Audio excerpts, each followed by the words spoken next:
I'm Rod Willis, Manager of Parks and Facilities for the Municipality of Meaford. We are looking to develop a plan to invest in McCarroll Park. This area has been identified as one of Meaford's most favorite parks with a long history in our community. As we plan to support this park for future generations, we want to hear from you. Thank you for taking the time to learn about this treasured property, and I hope you will share your feedback with us on what you would like to see in the park's future development.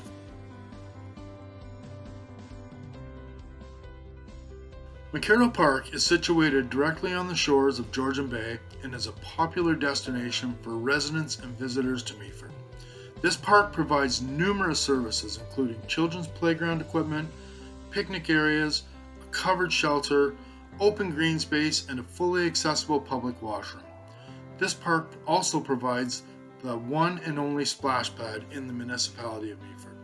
The splash pad is a popular spot for families looking to cool off on those hot summer days.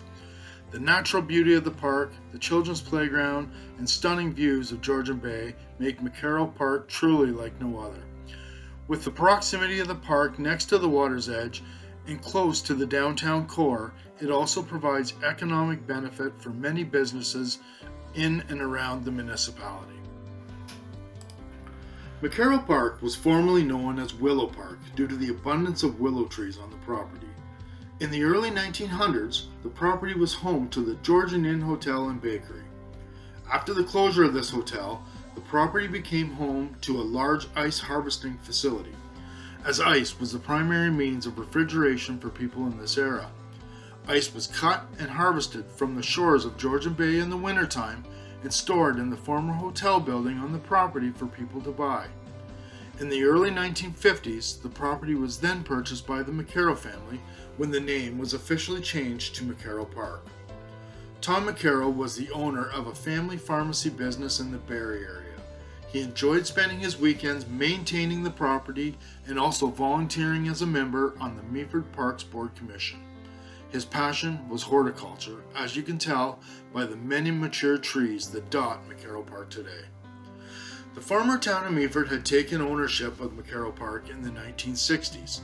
Over the years, the town of Meaford continually added new playground equipment into the park for people to enjoy.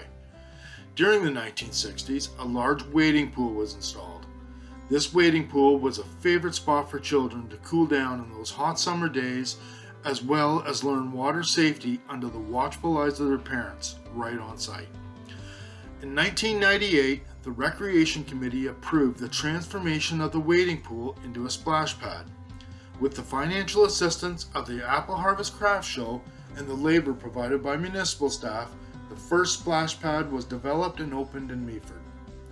The washroom facility was constructed in 1980 with the assistance of the East Cray Hunters and Anglers. These washrooms are used by park visitors, people walking along Bayfield Street, and that local fisherman looking to catch that trophy fish. These washrooms were reconditioned in 2018 to modernize them to accessibility standards. Over the years, many different service clubs and local businesses contributed to the upgrades of the playground equipment. The Meaford Kiwanis Club made a $15,000 donation to purchase and install the large blue climbing unit located behind the splash pad today. Local businesses such as the former Monxlow's Pharmacy donated money to provide new swings, slides, and even the McCarroll family had set up a trust fund with the municipality to assist the purchase of new picnic tables and receptacles. Today, with its prime location, playgrounds, mature trees, and splash pad, McCarroll Park is one of the most popular parks in Meaford. Meaford Council has directed staff to prepare a new overall master plan for McCarroll Park to ensure it continues to be maintained and improved for future generations to enjoy. As the current equipment and infrastructure reaches the end of its useful life cycle, these types of plans are necessary to ensure that staff have clear direction for future planning and development. This master plan will provide a preliminary layout based on your feedback, legislative requirements, and best practices for park development. These plans normally take several months to develop and several years to implement before construction begins. The plan will also include a high-level costing estimate of the new proposed layout. With a complete plan in place, the municipality can begin to prepare for future budgets, apply for grant opportunities, and prepare fundraising efforts in order to turn this plan into reality. We're going to rely on your feedback to make sure for those of us who love McCarroll Park have a say in its future. We are going to provide you with some design options that have been developed for McCarroll Park that you can use as a starting point for your comments. If there are additional services you would like to see in the park, please add it into any one of the comment sections of the plans. One of the legislative requirements for us to meet is accessibility standards, which is why you will see all the walkways, accessible parking spots, and new crosswalks in all of the designs. This will improve access for those utilizing strollers and using assistive mobility devices to maneuver around the park for people to enjoy all of the amenities.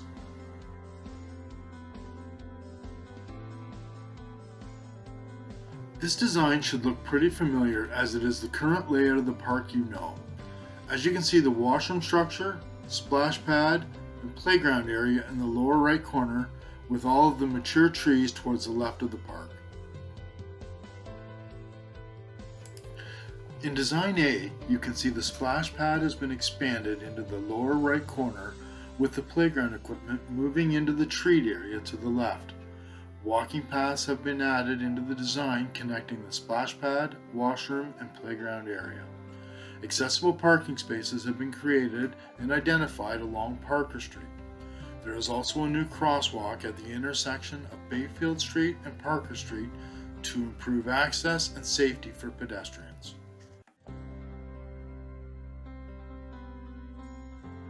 In Design B, you can see the splash pad is larger, walkways have been added connecting the splash pad, washrooms, and green spaces, along with the same accessible parking spaces and crosswalk additions as Design A. In this design, you'll notice a series of public art illustrations dotted throughout the park property.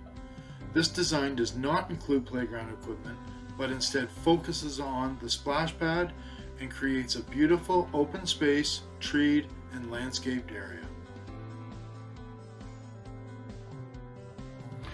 In Design C, this layout includes a larger splash pad located behind the washroom facility and a series of public art illustrations throughout the park. In this version, there is an added playground area along Parker Street and a small pavilion in the lower right corner for people to enjoy the views of Georgian Bay. As you review the designs, please keep in mind that you don't need to choose one over another. There may be elements from each of the designs that you like or dislike, but we need your input. We want to hear what's important to you and your family about McCarroll Park, and we need your comments to provide guidance to any future development of this park. Thank you for taking the time to review this and help create the new McCarroll Park.